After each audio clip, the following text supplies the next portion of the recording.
নমস্কার বন্ধুরা, আরও একটি নতুন ভিডিওতে আপনাদেরকে স্বাগত জানাই। আজকে আপনাদেরকে শোনাবো রোমাঞ্চকর গোয়েচেলা অভিযানের গল্প। তাহলে চলুন শুরু করা যাক। বাকি কথা হবে পথ চলতে চলতে। আমাদের যাত্রা শুরু হয়েছিল পশ্চিম সিকিমের ইয়াকসাম শহর থেকে। যুদ্ধকালীন তৎপরতায় সমস্ত জিনিসপত্র শেষবারের জন্য দেখে নেওয়া হচ্ছিল। সমস্ত বাসনপত্র, চাল ডাল, সবজি, টেন্ট, স্লিপিং ব্যাগ এবং অন্যান্য প্রয়োজনীয় সমস্ত জিনিসপত্র মিলিয়ে মিলিয়ে খচ্চরের পিঠে তোলা হচ্ছিল, কারণ আগামী 8 দিন হিমালয়ের বুকে এগুলোই আমাদের একমাত্র সম্বল।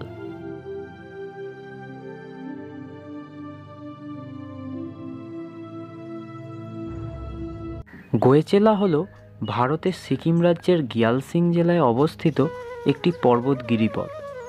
এই গিরিপথ থেকে বিশ্বের তৃতীয় বৃহত্তম শৃঙ্গ কাঞ্চনজঙ্ঘা এবং তার প্রতিবেশী পর্বতগুলিকে খুব কাছ থেকে দেখা যায়। ট্রেকটি শুরু হয় সিকিমের পুরাতন রাজধানী ইয়াকসাম শহর থেকে। 8 দিনের এই ট্রেকটি যেমন মনোমুগ্ধকর তেমন চ্যালেঞ্জিং। গোয়েচেলা কাঞ্চনজঙ্ঘা ন্যাশনাল পার্কের মধ্যে অবস্থিত। আবার এই কাঞ্চনজঙ্ঘা ন্যাশনাল পার্ক একটি ইউনেস্কো ওয়ার্ল্ড হেরিটেজ সাইট। আজকে আমাদের যাত্রাপথ ইয়াকসাম থেকে সাচেন ক্যাম্প সাইট। দূরত্ব প্রায় 8 থেকে 9 কিলোমিটার। সময় লাগবে 6 থেকে 7 ঘন্টা মতো। এই ট্রেক রুটে থাকার জন্য কোনো রকম কৃত্রিম ব্যবস্থাপনা নেই। আপনাকে থাকতে হবে প্রকৃতির মাঝে টেন্ট খাটিয়ে। এ এক অনবদ্য অভিজ্ঞতা।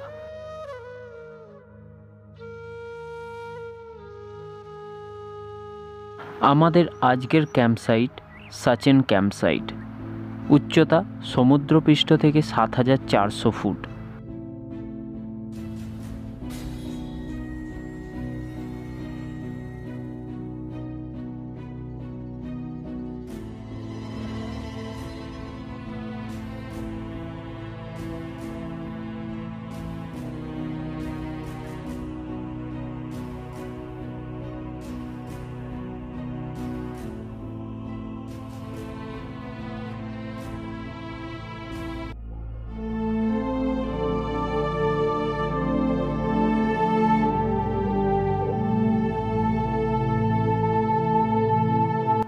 পরের দিন সকাল সকাল ঘুম থেকে উঠে সব কিছু গুছিয়ে নিয়ে এবং সকালের ব্রেকফাস্ট সেরে আবার রওনা হওয়ার পালা।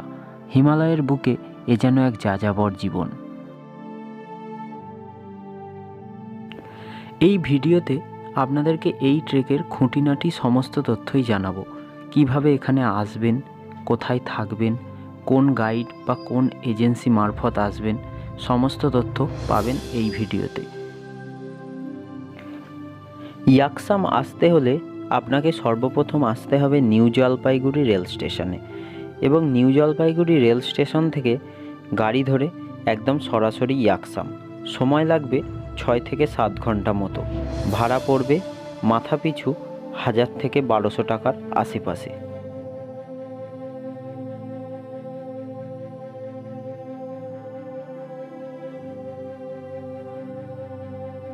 আমাদের আজকের গন্তব্য হলো সাচেন থেকে বাখিম হয়ে সোকা ক্যাম্পসাইট।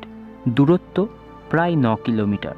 সময় লাগবে 7 থেকে 8 ঘন্টা।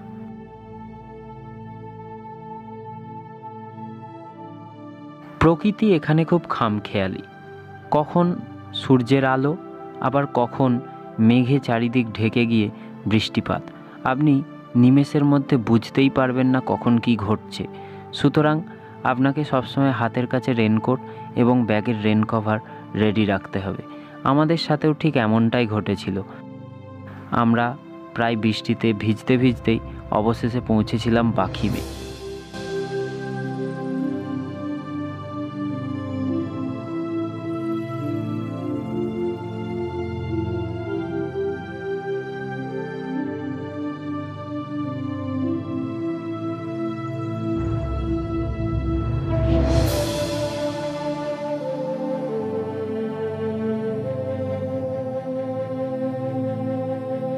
আমাদের আজকের যাত্রাপথ খুব দীর্ঘ, তাই আমাদের দুপুরের খাওয়া দাওয়া সারতে হবে এই বাখিমেই।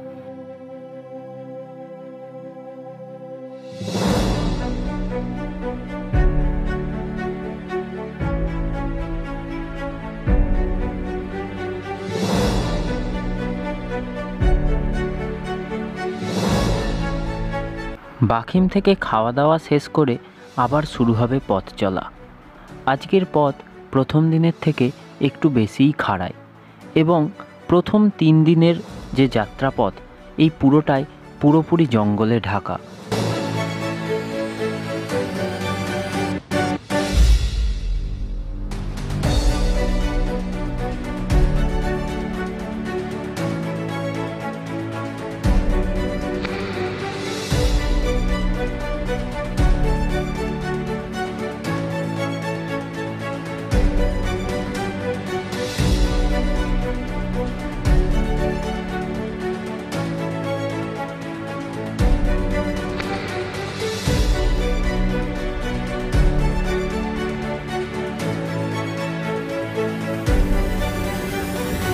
অবশেষে দীর্ঘ পথ অতিক্রম করে বহু চড়াই উতরাই পার করে আপনি এসে পৌঁছবেন সোকা ক্যাম্পসাইটে, যার উচ্চতা সমুদ্রপৃষ্ঠ থেকে ৯,৮০০ ফুটের আশেপাশে। এছাড়াও এই ক্যাম্পসাইটের আরেকটি বিশেষ বৈশিষ্ট্য রয়েছে, যেটার কথা ভেবেই আমরা খুব চিন্তিত থাকি কোনো ট্রেকিংয়ে যাওয়ার সময়। সেটা হলো নেটওয়ার্ক। এই ক্যাম্পসাইটে আপনি লাস্ট নেটওয়ার্ক পাবেন, অর্থাৎ আপনার জরুরি ফোনগুলো আপনাকে এখান থেকেই সেরে নিতে হবে।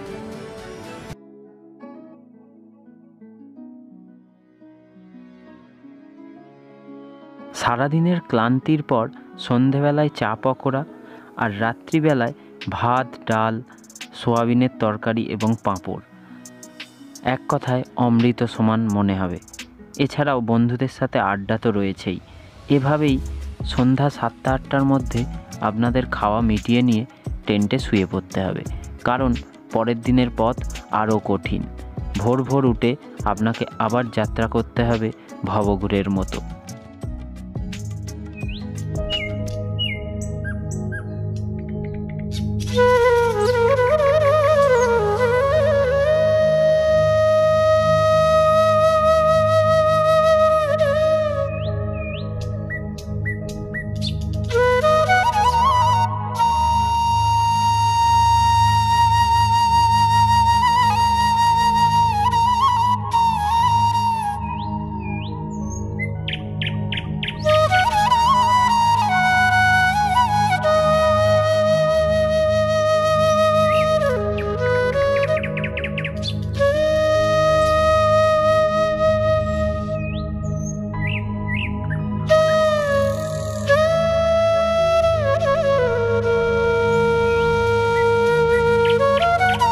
কথায় আছে, বাঙালির সবেতেই দেরি। দুদিন হাঁটা হয়ে গেল, কিন্তু আসল হিরোর সাথে আপনাদের পরিচয়টাই করানো হয়নি। ইনি হলেন পেমতুক লিম্বো, আমাদের গাইড। খুব সুন্দর, ভদ্র এবং নম্র একটি মানুষ, এবং ওনার মাধ্যমে আমরা যেভাবে ঘুরতে পেরেছি তা এক কথায় অসাধারণ। এবং ওনার যোগাযোগ নাম্বারটা আমি ডেসক্রিপশান বক্সে দিয়ে দেব, আপনারা চাইলে ওনার সাথে যোগাযোগ করতে পারেন। এই ট্রেকের সবথেকে কঠিনতম দিন হচ্ছে এইটি। আজকের গন্তব্য সোকা থেকে জংরি, দূরত্ব প্রায় 8 থেকে 10 কিলোমিটার, এবং এই জংরির উচ্চতা প্রায় সমুদ্রপৃষ্ঠ থেকে 13,200 ফুটের আশেপাশে। সুতরাং আজকের যাত্রা খুব কঠিন। এই ট্রেকের আসল হিরো কিন্তু এই অবলা জানোয়ারগুলো, কারণ এই রুটে যত ট্রেক হচ্ছে সমস্ত গুরুত্বপূর্ণ জিনিসগুলো বওয়ার দায়িত্ব এদের কাঁধেই। অনেকেই হয়তো ভাবছেন যে এই ট্রেকটি করতে কত খরচ হবে। আপনি যদি এজেন্সি মারফত এই ট্রেকটি করেন, তাহলে ইয়াকসাম থেকে ইয়াকসাম আপনার খরচ হবে 20,000 টাকা মতো। তবে যদি আমাদের মতো নিজেরা করেন, সেক্ষেত্রে 5 থেকে 6,000 টাকা কম খরচ হবে। কিভাবে নিজেরা করবেন তার একটি ধারণা আমি আলাদা একটি ভিডিওর মাধ্যমে আপনাদের সামনে তুলে ধরব।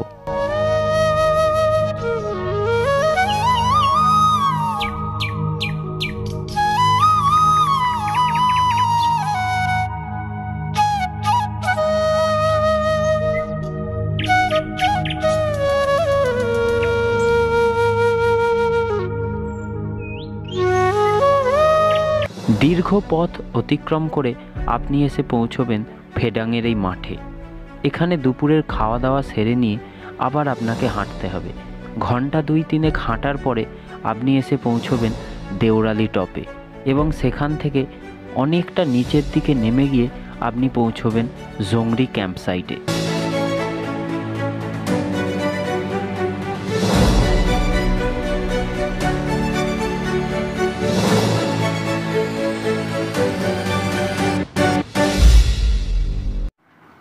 জংরি ক্যাম্প সাইটে সন্ধ্যাবেলা চা খেতে খেতেই আপনাকে পরের দিন ভোরবেলা জংরি টপে যাওয়ার জন্য ব্যাগপত্র গুছিয়ে নিতে হবে। এই অচেনা অজানা হিমালয়ের পথে এরাই হচ্ছে আমাদের আসল শুভাকাঙ্ক্ষী। এই যে সবুজ জ্যাকেট পরা ভদ্রলোককে দেখছেন, এনার নাম হলো রমিত ভাই। ইনি হলেন আমাদের আর একজন গাইড। এনাদের নিষ্ঠা এবং পরিশ্রমের উপর ভর করেই আমরা প্রতিদিন হেঁটে চলেছি হিমালয়ের পথে পথে। এরপর তাড়াতাড়ি খাওয়া দাওয়া সেরে নিয়ে ঘুমিয়ে পড়ার পালা, কারণ পরের দিন ভোর 3টের সময় আমাদের উঠতে হবে জংরি টপে সানরাইজ দেখতে যাওয়ার জন্য।